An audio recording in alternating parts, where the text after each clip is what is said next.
الحمدللہ رب العالمین والصلاة والسلام علی محمد الامین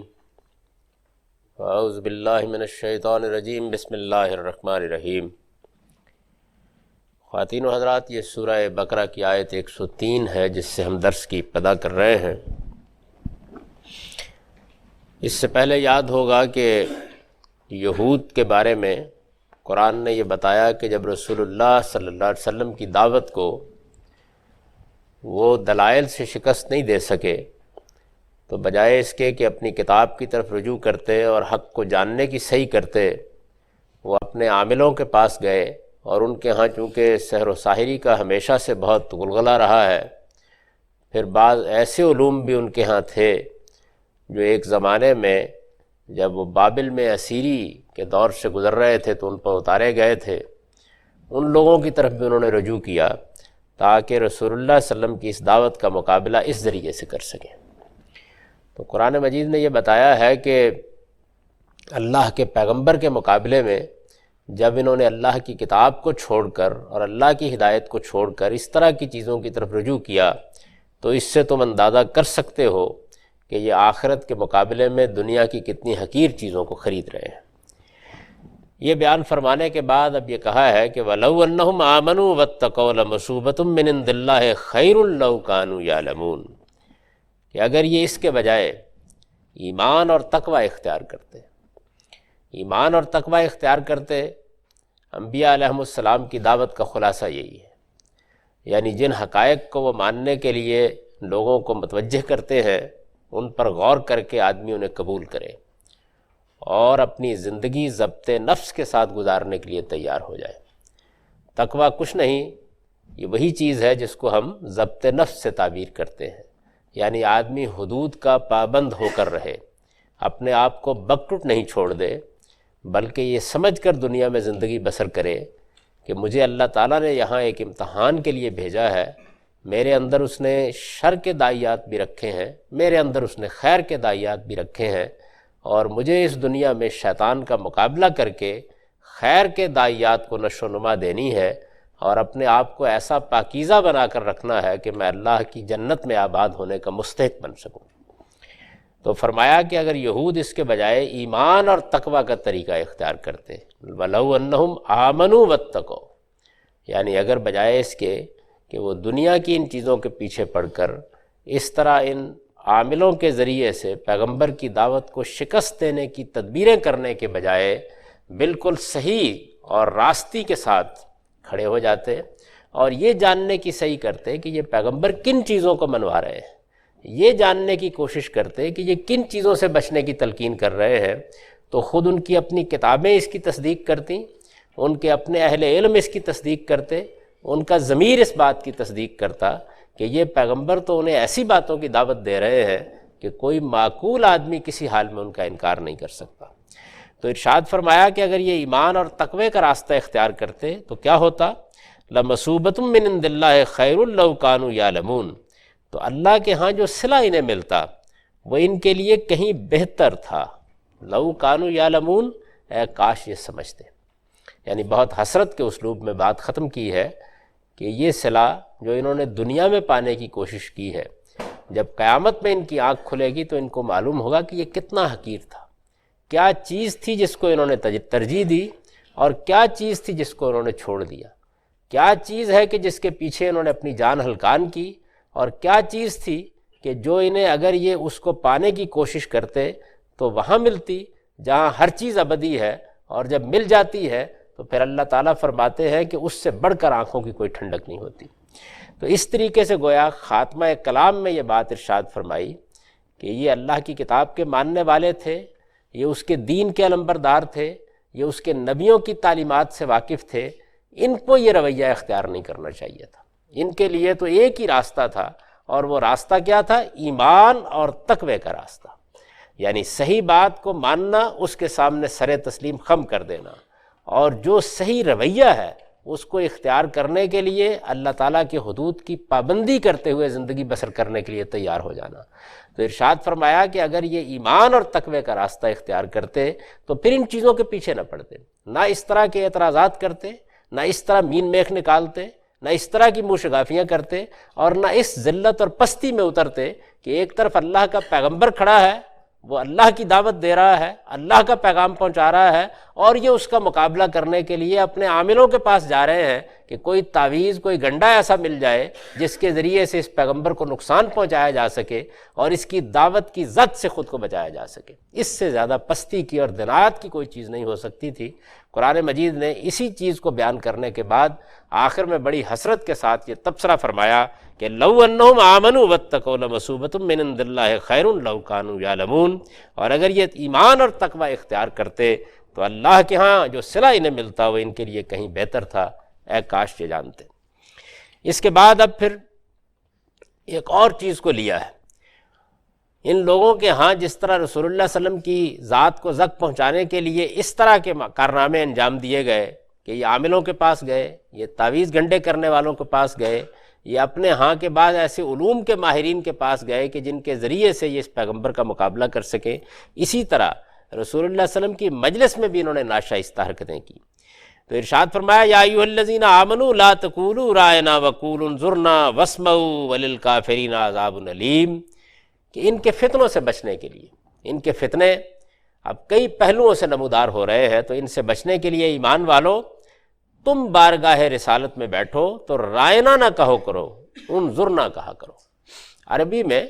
جب کبھی کوئی بات چیت ہو رہی ہوتی ہے اور کوئی بزرگ، کوئی غیر معمولی ہستی مصروف گفتگو ہو، تو اس موقع کے اوپر بعض اوقات آدمی بات سن نہیں پاتا یا سمجھ نہیں پاتا یا اس تک بات پوری نہیں پہنچتی، تو وہ ادب کے ساتھ یہ گزارش کرتا ہے کہ ذرا ایک مرتبہ پھر ارشاد فرمائیے۔ جیسے ہم اردو میں کہتے ہیں، بالکل اسی طریقے سے عربی زبان کے مجلسی آداب میں بھی اس طرح کے بعض الفاظ رائج تھے، تو اس میں ایک لفظ رائنا بھی تھا، یعنی ایسے موقعوں پر جب کہ کوئی صاحب بات کر رہے ہیں، مجلس میں بیٹھے ہوئے ہیں، بات سنی نہیں گئی، سمجھی نہیں گئی، اور یہ خواہش پیدا ہوتی ہے کہ ایسی عمدہ بات ہے یہ کہیں ہماری نگاہ سے اوجھل نہ رہ جائے، ہمارے کان اسے سننے سے محروم نہ رہ جائیں، تو اس موقع پر ادب کے ساتھ یہ گزارش کی جاتی ہے کہ آپ ہماری رعایت فرمائیے، یعنی یہی بات ذرا دوبارہ کہہ دیجئے، ایک مرتبہ پھر ارشاد فرما دیجئے۔ اس طرح کے موقع کے اوپر یہ لفظ استعمال کیا جاتا تھا۔ اب ان لوگوں نے اس لفظ کو، جو مجلسی آداب کا ایک لفظ تھا، اپنے معنی کے لحاظ سے کوئی برا لفظ نہیں تھا،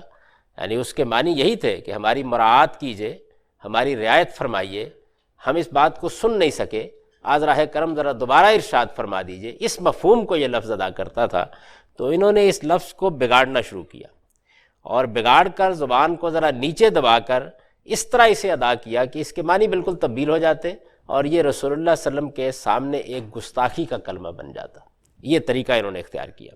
تو قرآن مجید نے یہ کہا کہ اب چونکہ یہ لوگ مجلسوں میں آتے ہیں، آ کے بیٹھتے ہیں، بات سنتے ہیں، اور اس طرح کی احمقانہ حرکتیں بھی کرتے ہیں، تو ان کے فتنوں سے بچنے کے لیے اس مجلسی لفظی کو ترک کر دیا جائے۔ ظاہر بات ہے کہ پیغمبر کی شان، پیغمبر کا مرتبہ، پیغمبر کا مقام جو کچھ بھی ہے وہ قرآن مجید سے بالکل واضح ہوتا ہے، تو اس کو برقرار رکھنے کے لیے اور مسلمانوں کو ان کے فتنوں سے بچانے کے لیے کہ اس کے ذریعے سے کہیں ان میں بھی یہ بیماری پرورش نہ پانے لگے کہ وہ اس طرح کی باتیں کرنے لگ جائیں اور ان کے ان فتنوں سے متاثر ہو کر اپنا ایمان بھی کھو بیٹھیں، تو قرآن مجید نے یہ ہدایت فرمائی کہ اب جب یہ باز نہیں آ رہے تو رائنا کہنا ہی بند کر دیا جائے، یعنی یہ کلمہ ہی مجلسی آداب سے خارج کر دیا جائے، اور اس کے بجائے انظرنا کہا کرو۔ معنی وہی ہے، یعنی آپ ہماری رعایت فرمائیے، کرم فرمائیے، نظر فرمائیے، ذرا ایک مرتبہ پھر بات کو بیان کر دیجئے۔ ایک مضمون کو ادا کرنے کے لیے اگر ایک لفظ فتنے کا باعث بن رہا ہے تو قرآن مجید نے یہ کہا کہ اس کو چھوڑ دیا جائے اور اس کی جگہ کوئی دوسرا بہتر لفظ اختیار کر لیا جائے۔ چنانچہ اللہ تعالیٰ نے خود ہی تجویز فرما دیا کہ رائنا کی بجائے تم انظرنا کہا کرو،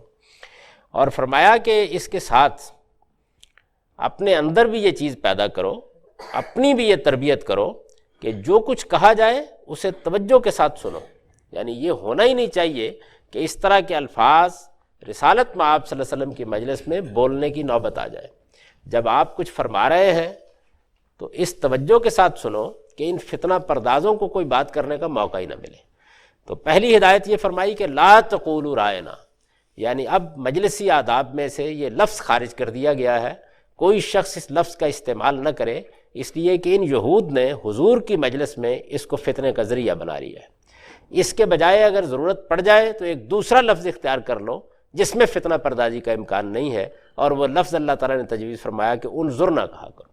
یعنی ہماری طرف دیکھیے، کرم فرمائیے اور دوبارہ یہ بات ارشاد فرما دیجئے۔ اس کے ساتھ ہدایت کی کہ وسمعوا، بات کو کان لگا کے سنا کرو، یعنی پہلا مرحلہ یہ ہے کہ جب بات کہی جا رہی ہے تو اس کی نوبت نہ آنے دو کہ دوبارہ بات دہرانے کی درخواست کرنی پڑے، اس وقت ہی توجہ کے ساتھ اس کو سنو۔ اور ارشاد فرمایا کہ یہ بات یاد رکھو، وَلِلْكَافِرِينَ عَذَابٌ أَلِيمٌ، یہ لوگ جو اس درجے کے منکر ہو گئے ہیں، جن پر حق واضح ہے، جو سمجھ گئے ہیں کہ کیا بات صحیح ہے اور کیا غلط ہے، اور اس کے باوجود نہ صرف یہ کہ انکار کر رہے ہیں بلکہ پیغمبر کی مجلسوں میں بیٹھ کر یہ جاننے کے باوجود کہ وہ اللہ کے پیغمبر ہیں اس طرح کا گستاخانہ رویہ اختیار کر رہے ہیں، ان کے لیے دردناک عذاب ہے، یعنی یہ اب اللہ کی گرفت سے نہیں بچ سکیں گے۔ قرآن مجید نے جگہ جگہ یہ بات واضح کی ہے کہ جب کسی شخص پر حق واضح ہو جاتا ہے اور اس کے باوجود وہ اس طرح کا شرارت کا رویہ اختیار کرتا ہے تو پھر وہ اللہ کے عذاب سے اپنے آپ کو نہیں بچا سکتا۔ ما یود الذین کفروا من اہل الکتاب ولا المشرکین ان ینزل علیکم من خیر من ربکم واللہ یختص برحمتہ من یشاء واللہ ذو الفضل العظیم۔ فرمایا کہ یہ اہل کتاب ہوں یا مشرکین، ان میں سے جن لوگوں نے اب انکار کا فیصلہ کر لیا ہوا ہے، کفر پر جم گئے ہیں، طے کر لیا ہے کہ ہم کو صحیح بات نہیں ماننی،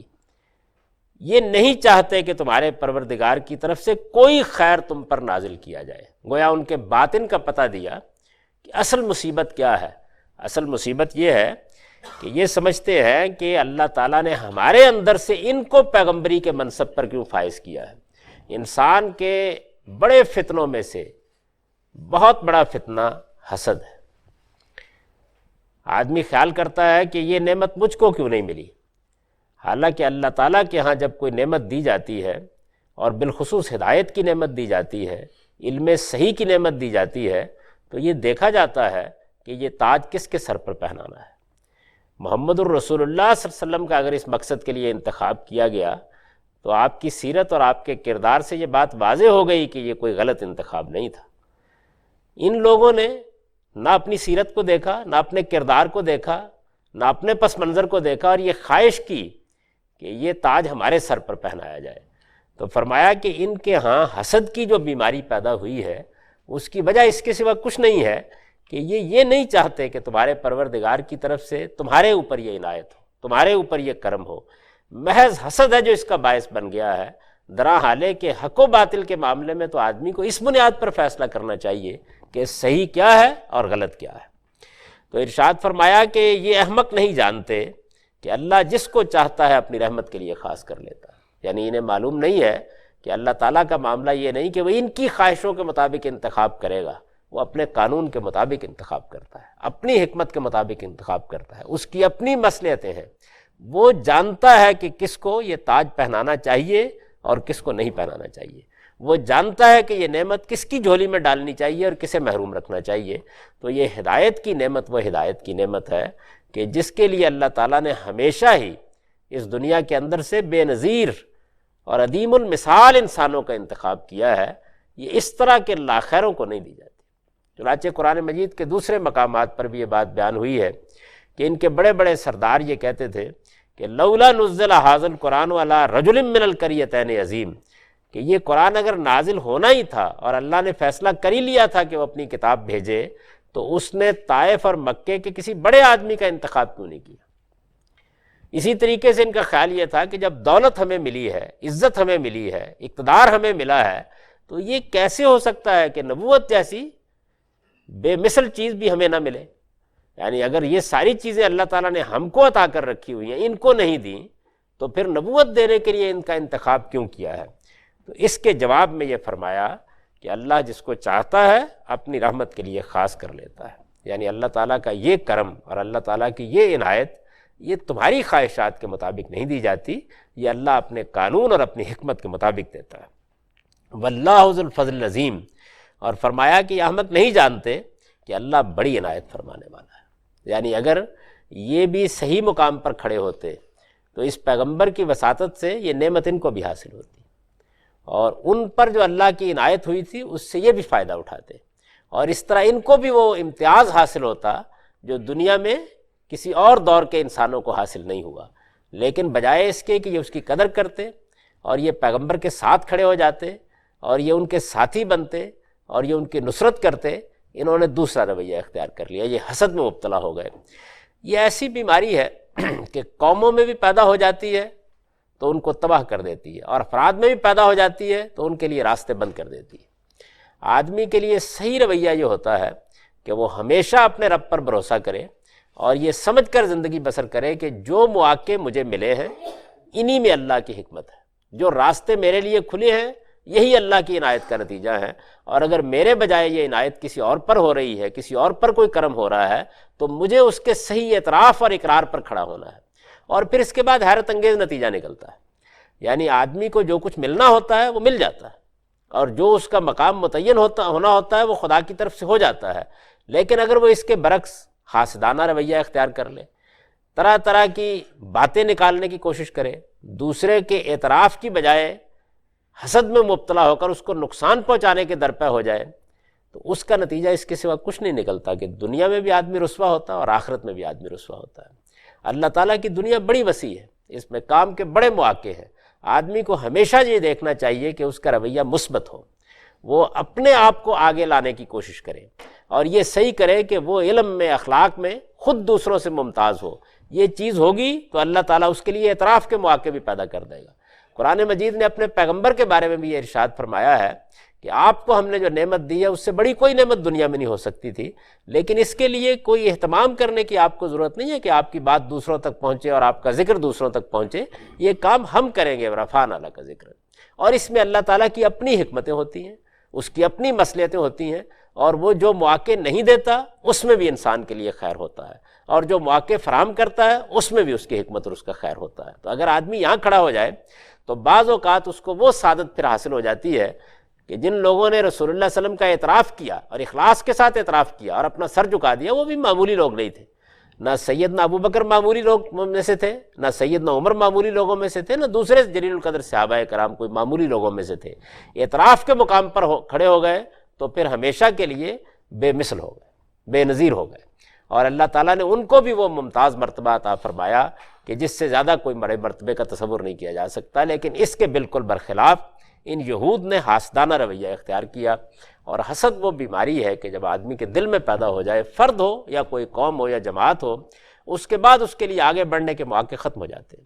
کیونکہ حسد کے نتیجے میں آدمی جھوٹ بولتا ہے، تہمت لگاتا ہے، بہتان ترازی کرتا ہے، بدزنی کا شکار ہوتا ہے، دوسرے کو نقصان پہنچانے کی اسکیمیں سوچتا ہے، اپنی نفسیات کو خراب کرتا ہے، اور جو وقت اسے مثبت سرگرمیوں میں صرف کرنا ہوتا ہے اور اپنے آپ کو ایک ایسے شخص کے طور پر سوسائٹی میں پیش کرنے میں صرف ہوتا ہے جو سب کا خیر خواہ بن کر رہے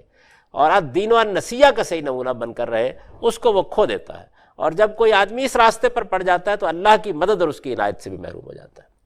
تو اللہ تعالیٰ کی مدد اور اللہ تعالیٰ کی عنایت انہی لوگوں کو، فرد ہو یا جماعت، انہی لوگوں کو حاصل ہوتی ہے کہ جو ہمیشہ تعمیری رویہ اختیار کرتے ہیں، مثبت رویہ اختیار کرتے ہیں۔ ان کی ساری دلچسپی اس سے ہوتی ہے کہ ان کو کیا کام کرنا ہے اور اپنے کام کو کتنا بہتر بنانا ہے،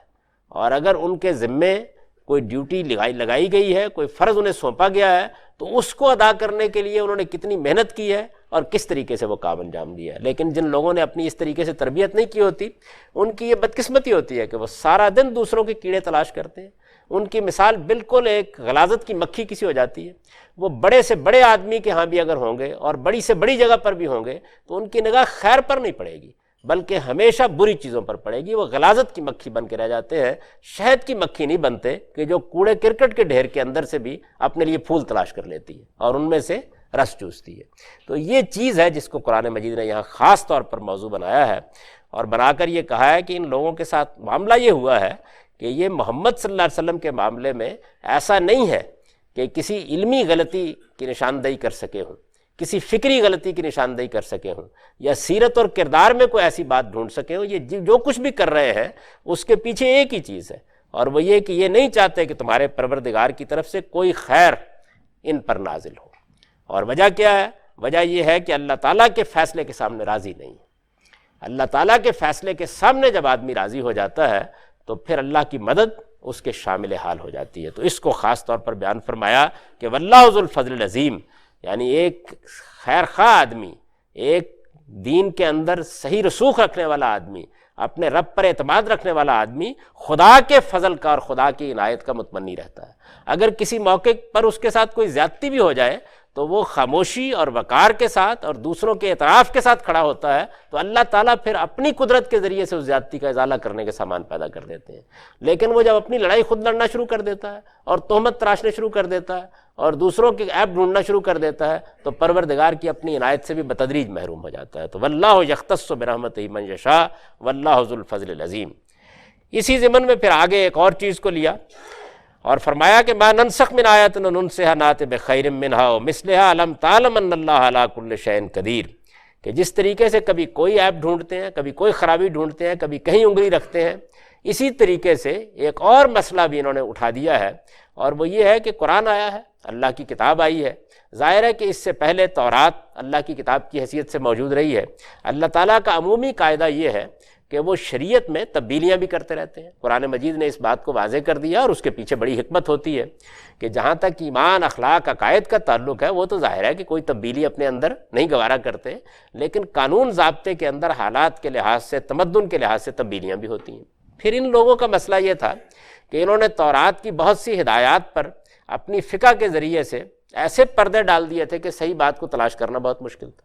بعض احکام کو ضائع کر دیا تھا۔ تو قرآن مجید نے اب ان چیزوں میں تبدیلیاں کرنی شروع کی، تغیرات کرنے شروع کیے، بدعات کو ختم کرنا شروع کیا، صحیح بات کو نمایاں کرنا شروع کیا۔ اس میں نسخ بھی ہوا، یعنی بعض احکام کو ختم کر دیا گیا۔ جیسے سبتی کے بارے میں قانون ہے تو وہ قانون مسلمانوں کے لیے پھر قرآن مجید نے باقی نہیں رکھا۔ اسی طرح کی اور بہت سی مثالیں دی جا سکتی ہیں۔ تو تورات کی شریعت میں تبدیلی کو بھی انہوں نے مسئلہ بنا لیا، اور یہ کہا کہ دیکھیں، ایک طرف یہ کہتے ہیں کہ اللہ کی کتاب ہے اور دوسری جانب اس کے قانون میں تبدیلی کر رہے ہیں۔ تو فرمایا کہ انہیں اعتراض ہے کہ تورات کی شریعت میں ہم کوئی تبدیلی کیوں کرتے ہیں، یعنی یہ اس اعتراض کے مقام پر بھی کھڑے ہو گئے ہیں۔ تو فرمایا کہ انہیں بتاؤ کہ ما ننسخ من آیۃ ننسہا، ہم اس کتاب کی جو آیت بھی منسوخ کرتے ہیں یا اسے بلا دیتے ہیں، قرآن میں اس کی جگہ نأتی بخیر منہا ومثلہا، اس سے بہتر یا اس جیسی کوئی دوسری لے آتے۔ یعنی اگر تو حق پرستی اصل مسئلہ ہے، دین اور شریعت اصل مسئلہ ہے، اللہ تعالیٰ کی ہدایت اصل مسئلہ ہے، تو پھر تو یہ کوئی چیز نہیں ہے۔ لیکن اگر یہ اصل مسئلہ نہیں ہے اور خیال یہ ہے کہ جو ہمیں دے دیا گیا ہے اب اس میں اللہ تعالیٰ کو بھی کوئی تبدیلی کرنے کا حق نہیں رہا، تو یہ تو گویا اپنے آپ کو خدا کی جگہ رکھنے والی بات ہو گئی۔ تو ارشاد فرمایا کہ قرآن مجید میں جہاں کہیں بھی کوئی تبدیلی ہو رہی ہے یا کوئی قانون نیا دیا جا رہا ہے یا تورات کا کوئی منسوخ کیا جا رہا ہے قانون، تو اس کی حکمت کو سمجھنے کی کوشش کرنی چاہیے، اور یہ جاننا چاہیے کہ تمدن کے ارتقاء اور حالات کی تبدیلی کے پیش نظر بہتر ضابطے دینے بھی پیش نظر ہیں، اور جو ضابطے انہوں نے بھلا دیے تھے ظاہر ہے کہ ان کی جگہ بھی اب نئے ضابطے دیے جائیں گے، اور ان میں سے کوئی بات بھی ایسی نہیں کہ جس کو کوئی معقول آدمی قابل اعتراض قرار دے سکے۔ پہلی چیز کا جہاں تک تعلق ہے کہ تمدن میں تبدیلی آ گئی، ارتقاء ہو گیا، تو یہ حالات کے تغیر کا لازمی تقاضا ہے کہ اللہ اپنی شریعت میں بھی تبدیلی کر دے۔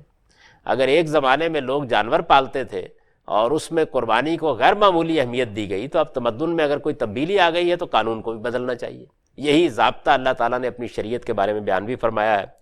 دوسرے یہ کہ اگر انہوں نے خدا کے دین کی دولت میں سے کچھ ضائع کر دیا ہے، کوئی حکم ایسا تھا کہ جو ان کے ہاں موجود تھا لیکن یہ اس کو فراموش کر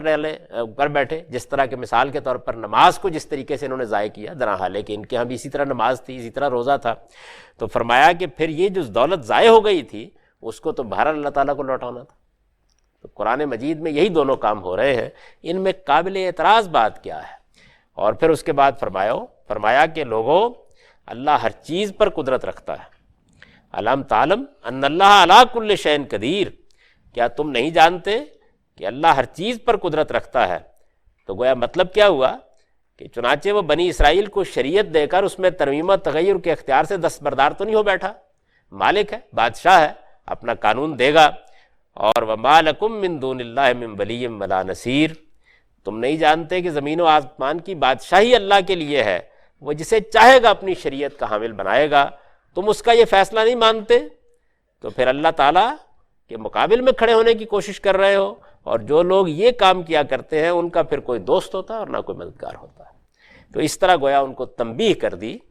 کہ خدا کی شریعت کے معاملے میں صحیح جگہ پر کھڑے ہونے کی کوشش کرو، اعتراض ڈھونڈنا یہ آدمی کا رویہ نہیں ہونا چاہیے، بات سمجھنا یہ اس کا رویہ ہونا چاہیے۔ تو اللہ تعالیٰ اگر یہ معاملہ کر رہے ہیں تو 10 سوالات کر کے اس کو سمجھنے کی کوشش کرو، یہ بات سمجھ میں آ جائے گی، اور جب سمجھ میں آ جائے گی تو تمہارے علم میں اضافہ ہوگا، تمہارے زاویہ نظر میں بہتری آئے گی، تم خدا کی شریعت کا صحیح فہم حاصل کرو گے۔ لیکن اگر یہ نہیں کرتے تو پھر اسی طریقے سے تم عیب ڈھونڈتے رہو گے